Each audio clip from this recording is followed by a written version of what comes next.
저는 일단 이거는 이재명 대통령이 당 살려준 거다 그렇게 보는 쪽. 그건 또 어떤 이유입니까? 그러니까 왜냐하면 이제 이게 정말로 재판중지법이 통과가 됐다고 생각을 해보세요. 그럼 국무회의에 올라올 거 아니에요. 그럼 그걸 자기가 공포해야 되는 상황이 오고 당연히 방탄 논란, 셀프 방탄 논란이 일지 않겠습니까? 그럼 그 책임이 고스란히 정부 여당에게 다 돌아오지 않겠어요? 그래서 저는 대통령이 당도 살리고 대통령실에서도 문제 조기에 차단하는 그런 대통령 본인도 네, 차단하는 그런 이제 정무적인 선택을 잘했다라고 하는 의견에 동의를 하는 입장이고요. 근데 사실 약간 스불제이기도 하다. 네? 스스로 불러온 재앙 줄여서 이제 스불제라고도 하는데 이제 이 강성 요즘 지지층 이렇게 줄임말 나올 때마다 저는 깜짝깜짝 놀랐어요. 스브스 같은 겁니다. 네. 라젠카 세이버스 가사 아닙니까? 예, 맞습니다. 라젠카 세이버스라는 노래 가사입니다. 맞아요. 애니메이션 네. 가사인데요.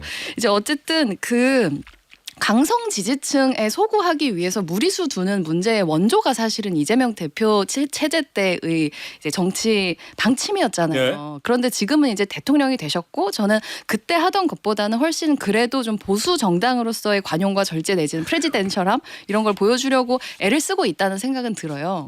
그런데 이 말하자면 정청래 대표 같은 경우에는 이재명 루트를 타고 싶은 거 아닌가라는 생각이 드는 거죠. 근데 지금 상황 보면요. 정청래 대표는 이미 본인의 큰 야망과 꿈을 가지고 당을 자기 사람으로 바꾸려고 하는 그 지점들이 보여요. 실제 지금 부산시당 위원장 경선에서 친명계라고 하는 그 위원장을 컷오프 시켰잖아요. 이건 공천 전쟁의 서막이라고 저는 보거든요. 그러니까 이런 것들까지 포함해서 큰 틀에서 본다면 정청래 대표와 이재명 대통령 간의 이 그 어떤 알력 그다음에 그 권력 갈등 이런 것들은 충분히 가능할 수 있고 또 그렇게 보여질 수밖에 없을 것이다라고 저는 생각해요.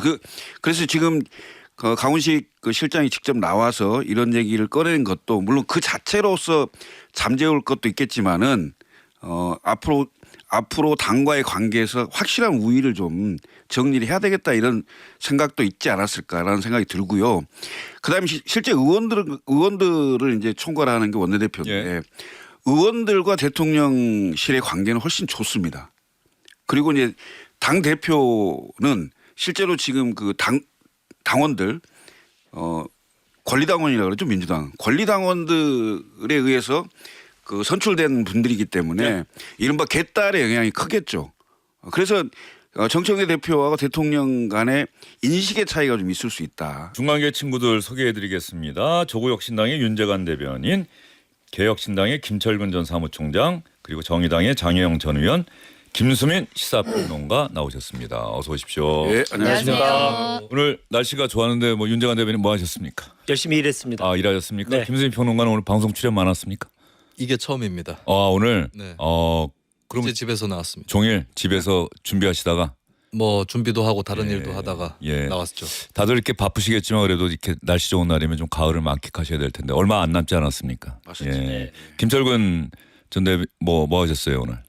저는 뭐 마포 사무실에 있다가 마포 사무실에 있다가 장혜영 전 의원은 뭐 무슨 토론을 하셨다고 1대1 토론? 네, 상대가 아주 유명하신 분인데. 네, 한동훈 전 국민의힘 대표님하고 이 새벽 배송 금지 혹은 이 0에서 5시 초심야 시간대 배송 금지를 가지고 설전을 벌인 바가 있습니다. 그 CBS에서 토론을 했는데 마치고 나서 어떤 생각이 들던가요? 내가 논리적으로 좀 압도한 것 같다 아니면 한동훈 전 대표 얘기가 좀 일리가 있다 뭐 어떤 생각이 드셨습니까?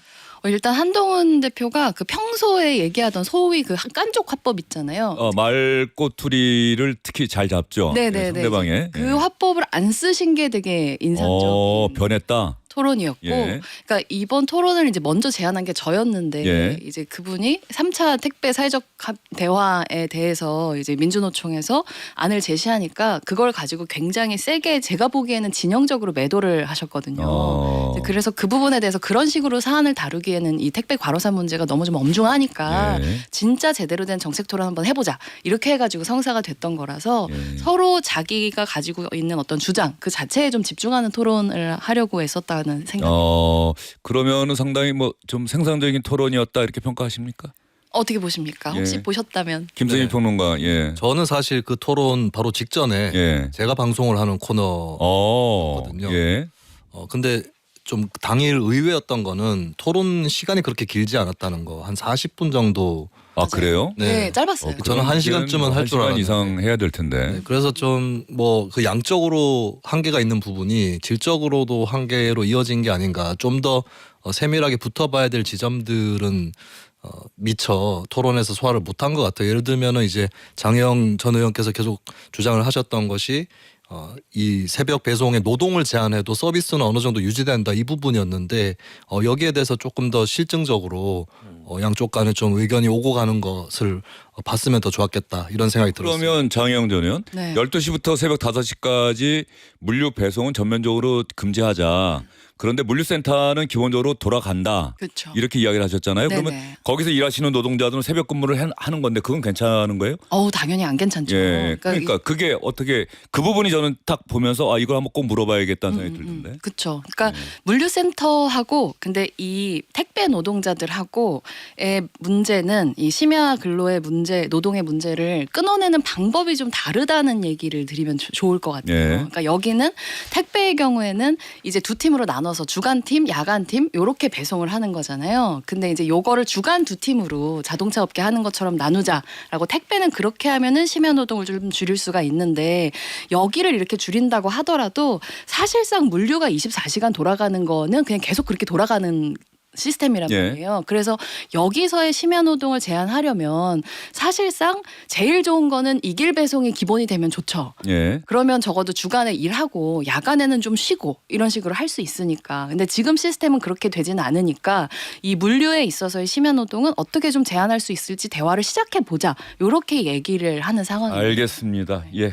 그 이야기 갖고 또 토론하려면 여기도 1시간도 모자란데 그렇죠. 장혜영 전 의원 생각에 일단은 뭐 청취하시는 분들이 좀 이해하셨을 거라고 생각하고 다음에 기회가 되면 또 새벽 배송을 그래도 유지돼야 한다라고 이야기하시는 분의 이야기도 한번 들어보는 그런 시간을 갖도록 하겠습니다. 근데 한 가지만 예. 말씀드리면 쿠팡의 책임에 대해서 너무 얘기를 못했다. 그 점에 좀 아쉽다는 생각이 예. 들어요. 그날 아마 이 토론의 시작점이 쿠팡 노동자들. 예, 맞습니다. 네. 알겠습니다. 쿠팡은 좀 잘했으면 좋겠어요. 산재 위험이 건설의 3배예요. 항상 쿠팡이 늘 여러 가지 그 배달 회사가 있는데 쿠팡이 늘 좀 많이 문제가 되고 네. 그런 것 같아서 좀 안타깝습니다. 알겠습니다.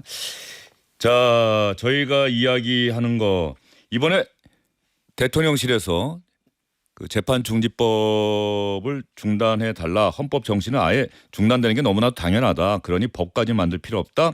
대통령을 정쟁의 한가운데 끼워넣지 말아달라라고 비서실장이 나와서 브리핑을 했다. 자, 윤재관 대변인.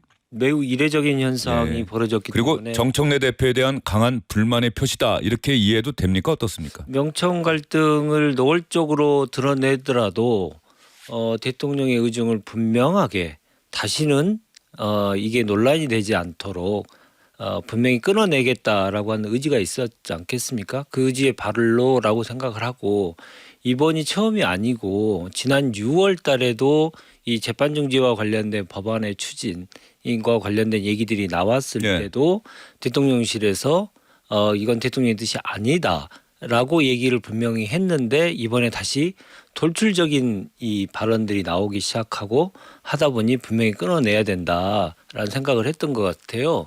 특히나 이제 에이펙이나 외교 슈퍼위크를 지나면서 그 정부 입장에서 보면 엄청난 득점 포인트가 있는데 그걸 찬물에 다 끼얹어 버린 거지 않습니까? 그래서 이건 반드시 빨리 끌어내야겠다라는 판단을 한 것 같습니다. 예. 김철근 사무총장은 어떻게 봤어요?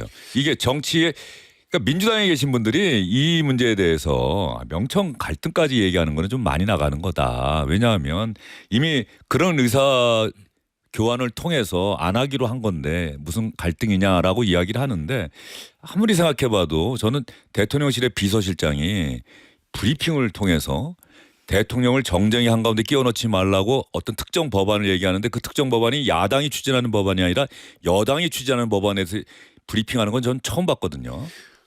저는 대통령실의 정무적 판단이 훨씬 더 훌륭했다 이렇게 생각을 합니다. 왜냐하면 그 헌법 84조잖아요. 그러니까 그 대통령이 재임 시에 재판이 중지된다는 건 대체로 국민들이 인식을 하고 있어요. 굳이 법률로 중지해야 된다는 법을 만들 필요가 예. 없는 거죠. 헌법 사항을 법률 사항으로 격화시키는 거예요. 그럼 논쟁이 훨씬 심하게 될 수 있거든요. 그러면 재판 진행법을 만들면 어떻게 할 겁니까? 그럼 법률 사항이기 때문에 국회에서 논쟁이 되고 결국은 그 정치적 이해관계의 당사자가 대통령이란 말이죠. 예. 자기의 사법 리스크를 없애기 위해서 재임 중에 재판을 중지하는 법안을 자기 자당의 의원들 다수니까 만들어서 한다?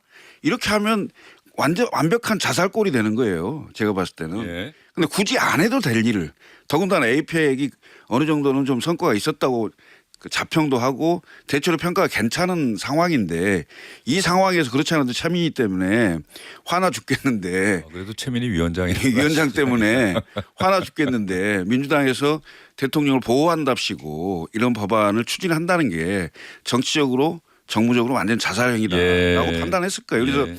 정무수석 수석 수준에서 얘기를 아마 물밑 대화를 했겠죠. 근데 안 먹힌다고 생각을 했겠죠. 예. 그러니까 대통령 실장을 직접 브리핑 공개적으로 경고성 발언을 한 게 아닌가 예. 이렇게 보여지는 거죠. 그러니까 민주당 안에 계신 분들은 또 정청래 대표가 현직 대표고 또 그래서 대통령실과 대표 간의 갈등 이렇게 아마 비춰지는 데 대한 부담감은 있을 텐데 이거를 객관적으로 바라보는 여러분의 시선이 좀 궁금해서 제가 질문을 던지는 건데 김수민 평론가 지금 네. 예, 손마디를 꺾고 있는데 예, 어떤 생각 하시면서 꺾고 계시는지.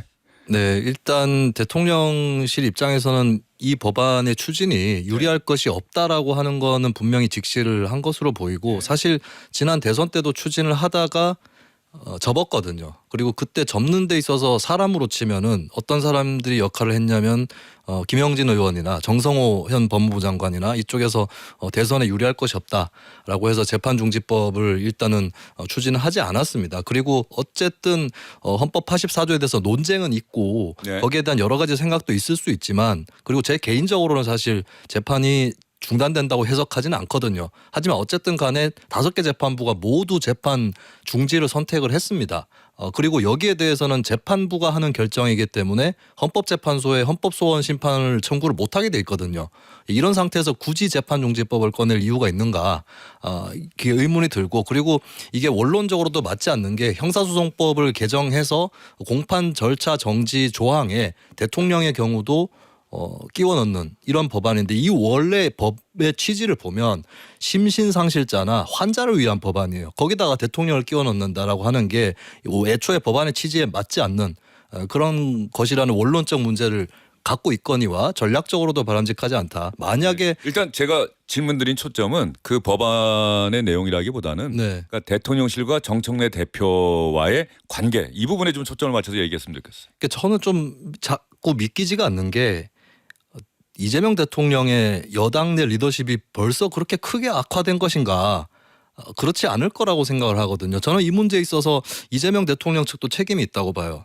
진작부터 그 공판 중지법은 예를 들어서 재판이 어떤 판사가 새로 교체돼서 재개되는 경우가 아니면 추진하지 말라라고 미리부터 언지를 주고 확언을 시켜놨어야 되는 것인데 그게 부족했기 때문에 민주당도 그렇게 그냥 앞질러 나간 것이 아닌가 싶거든요. 일단 앞질러 나간 다음에 말리는 모양새가 됐고 대통령실 측은 절제가 있어 보이는 이점은 있지만 네. 근데 애초부터 그렇게 논란이 빚어지지 않도록 처음부터 조치를 좀 취했어야 된다. 근데 그런 것들이 미리부터 조치를 취해놓지 않은 부분들 이쪽 틈새로 좀 민주당이 앞질러 나가는 것이 아닐까. 그래서 저는 아직까지는 뭐 이재명 대통령의 어떤 리더십 이런 것들이 민주당에 잘 안 통하는 그런 상태는 아니라고 보고요. 그런 상태였으면은 이번에도 쉽게 철회되지는 않았겠죠. 예. 네, 그래서 미리 대통령실에서 몇 가지 지점들에 대해서는 잘 짚어놓고 당이 앞질러 나가지 못하도록 해야 된다는 말씀을 드립니다. 그런데 이번에 가만히 생각을 해보면 이 재판중지법 얘기가 그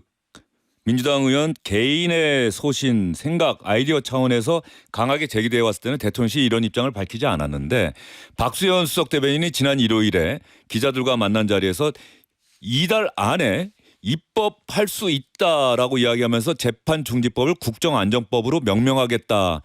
이 부분이 대통령실이 공식적으로 입장을 표명하게 된 계기가 아닐까 싶고요.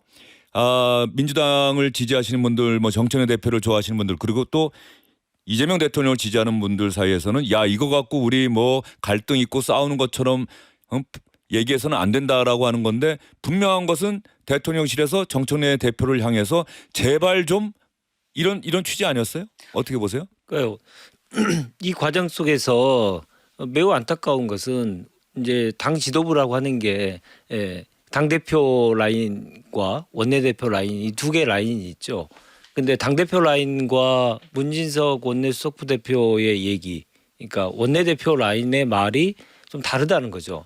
문진석 원내수석 부대표는 오늘 아침 방송에서 구체적으로 법안 추진 과정과 관련된 시기에 대해서는 논의한 적 없다 이렇게 네. 얘기해서 박수현 수석 대변인의 얘기와 좀 다른 얘기 결이 다른 얘기를 했지 않습니까? 예.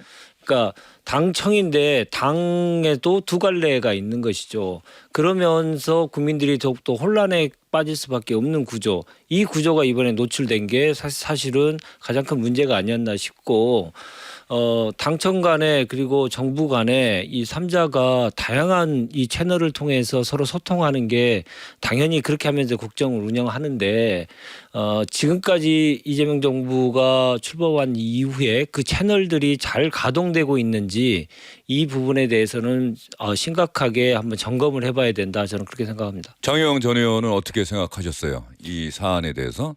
저는 일단 이거는 이재명 대통령이 당 살려준 거다 그렇게 보는 쪽. 그건 또 어떤 이유입니까? 그러니까 왜냐하면 이제 이게 정말로 재판중지법이 통과가 됐다고 생각을 해보세요. 그럼 국무회의에 올라올 거 아니에요. 그럼 그걸 자기가 공포해야 되는 상황이 오고 당연히 방탄 논란, 셀프 방탄 논란이 일지 않겠습니까? 그럼 그 책임이 고스란히 정부 여당에게 다 돌아오지 않겠어요? 그래서 저는 대통령이 당도 살리고 대통령실에서도 문제 조기에 차단하는 그런 대통령 본인도 네, 예. 차단하는 그런 이제 정무적인 선택을 잘했다라고 하는 의견에 동의를 하는 입장이고요. 네. 근데 사실 약간 스불제이기도 하다. 네? 스스로 불러온 재앙 줄여서 이제 스불제라고도 하는데 이제 이 강성 지지층 요즘 이렇게 줄임말 나올 때마다 저는 깜짝깜짝 놀랐어요. 스브스 같은 겁니다. 네. 라젠카 세이버스 가사 아닙니까? 예, 맞습니다. 라젠카 세이버스라는 노래 가사입니다. 맞아요. 애니메이션의 네. 가사인데요. 이제 어쨌든 그 강성 지지층에 소구하기 위해서 무리수 두는 문제의 원조가 사실은 이재명 대표 체제 때의 이제 정치 방침이었잖아요. 그런데 지금은 이제 대통령이 되셨고 저는 그때 하던 것보다는 훨씬 그래도 좀 보수 정당으로서의 관용과 절제 내지는 프레지덴셜함 이런 걸 보여주려고 애를 쓰고 있다는 생각은 들어요. 예. 그런데 이 말하자면 정청래 대표 같은 경우에는 이재명 루트를 타고 싶은 거 아닌가라는 생각이 드는 거죠. 예. 그래서 딱 김어준 이제 뭐라고 불러야 되지? 아무튼 김어준 씨의 방송이 그 강성 지지자들이 뭘 원하는지에 대한 어떤 가늠쇠가 되고 그 방송에서 나오면 그걸 받아서 정청래 대표가 얘기하고 약간 이런 패턴이잖아요. 예. 이 재판중지법에 관련된 것도 들어갔다가 다시 이제 법사위 국감 지나고 나서 김어준 방송 나오고 그리고 나서 정청래 대표가 살렸고 이 패턴이었기 때문에 예. 근데 문제는 이재명 대표 때는 민주당이 야당이었어요. 예. 그래서 그렇게 할 수 있었다고 보거든요. 근데 지금은 여당이다. 그 차이를 전 좀 정청래 예. 대표가 인식해야 된다. 그 점에서 문진석 수석이 훨씬 여당다운 모습이었다고 생각합니다. 자 오늘 문진석 원내수석이죠? 네. 문진석 원내수석 부대표 얘기를 많이 하셨는데 오늘 아침 KBS 라디오 인터뷰에서 어떤 얘기를 했길래 도대체 이렇게 많은 분들이 인용하는지 여러분 한번 들어봐 주시기 바랍니다. 박수현 그 수석 대변인이 이런 얘기를 했어요. 지도부 차원에서 논의로 끌어올려질 가능성, 그다음에 이달 말 정기국회 내에 처리될 가능성 모두 열려 있다 이렇게 얘기를 했거든요. 네네. 그 여기서 얘기한 내용대로 지도부 차원에서 논의되었던 문제가 아니었거든요. 이 문제가. 아, 네. 네, 그런데 박수현 대변인 기자 브리핑 외에 이제 언론들이 이렇게 관심을 받으면서 네. 이달 내로 처리해야 되는 거 아니냐 뭐 이렇게 이제 언론의 주목을 받으면서 이 문제가 이제 당의 기조. 이번 주 우리 당은 사실 에이펙 성과를 홍보하는 게 이제 당의 기조였는데 네네네. 이 당의 기조에 엇박자가 나는 메시지 혼선이 좀 생길 수 있다 이런 취지에서 이게 시급하게 네. 빠른 논평을 내게 된 것이다 이렇게 보시면 될 것 같습니다. 문진석 원내수석의 이야기 들으셨는데 좀 순화해서 가능하면은 좀 부드럽게 이야기하려고 애를 쓴다는 생각이 좀 드는데 요즘 당은 대표와 원내대표 이렇게 이원화돼 있죠. 원내대표의 역할과 권한이 훨씬 커졌죠, 예전보다는. 그런데 지금 보면 정청래 대표와 김병기 원내대표 이쪽 라인 간에 뭔가 여기서도 좀 소통이 지금 원내수석은 이거 원내에서는 논의되지 않았다라고 얘기하는 거 아니에요. 근데 그걸 수석 대변인이 당 대표가 임명한 수석 대변인은 뭐 이번 달 안에 할 것처럼 얘기하고 어떤 이런 소통 부재가 당 대표실과 원내 대표실 사이에 또 당 대표와 대통령실 사이에 이렇게 존재하고 있는 것은 아닌지 하는 생각이 좀 들고 그래서 대통령실이 이번에 그야말로 점을 하나 쾅 찍은 것 아니냐. 제발 좀 이러지 말아달라. 소통 좀 하거나 아니면 우리랑 얘기를 하고 나서 얘기를 하든지 아니면 이런 얘기를 하지 말든지 뭐 그런 건 아닙니까? 사실 이제 큰 틀에서 보면 지방선거를 앞두고 있는 상황에서 대통령실이 어찌 보면 군기 잡는 거 비슷하거든요. 사실은 대통령실이 직접적으로 공천에 관여하거나 이러기는 쉽지 않은 상황이거든요. 근데 대통령이 사실 그립감이 강하면 당이 알아서 대통령의 편한 사람들을 공천할 수 있는 그런 구조가 될 수가 있는데 뭐 이전 정부 염두에 두면 예. 근데 지금 상황 보면요. 정청래 대표는 이미 본인의 큰 야망과 꿈을 가지고 당을 자기 사람으로 바꾸려고 하는 그 지점들이 보여요. 실제 지금 부산시당 위원장 경선에서 친명계라고 하는 그 위원장을 컷오프 시켰잖아요. 이건 공천 전쟁의 서막이라고 저는 보거든요. 예. 그러니까 이런 것들까지 포함해서 큰 틀에서 본다면 정청래 대표와 이재명 대통령 간의 이 그 어떤 알력 그다음에 그 권력 갈등 이런 것들은 충분히 가능할 수 있고 또 그렇게 보여질 수밖에 없을 것이다라고 저는 생각해요. 그래서 지금 강훈식 그 실장이 직접 나와서 이런 얘기를 꺼내는 것도 물론 그 자체로서 잠재울 것도 있겠지만은 앞으로 당과의 관계에서 확실한 우위를 좀 정리를 해야 되겠다 이런 생각도 있지 않았을까라는 생각이 들고요. 그다음에 실제 의원들을 이제 총괄하는 게 원내대표인데 예. 의원들과 대통령실의 관계는 훨씬 좋습니다. 그리고 이제 당 대표는 실제로 지금 그 당원들 권리당원이라고 그러죠 민주당 권리당원들에 의해서 그 선출된 분들이기 때문에 네. 이른바 개딸의 영향이 크겠죠. 그래서 정청래 대표와 대통령 간의 인식의 차이가 좀 있을 수 있다라고 보여집니다. 알겠습니다. 자, 그래서 박홍근 의원 원내대표를 지냈었죠. 근데 오늘 어젯밤 YTN 라디오 인터뷰에서 대통령실이 제동을 건 데 대해서 충분하게 사전에 방침을 정하기 위해서 대통령실하고 소통을 했어야 하는데 그런 부분이 많이 부족했다. 이런 얘기를 했어요. 이 얘기는 이제 서서히 민주당 안에서도 정청래 대표가 대통령실과 좀 소통을 안 하고 자기 판단과 임의로 하는 것 아니냐라는 뭐 불만의 목소리가 조금씩 그 수면 위로 나오는 것 같고요.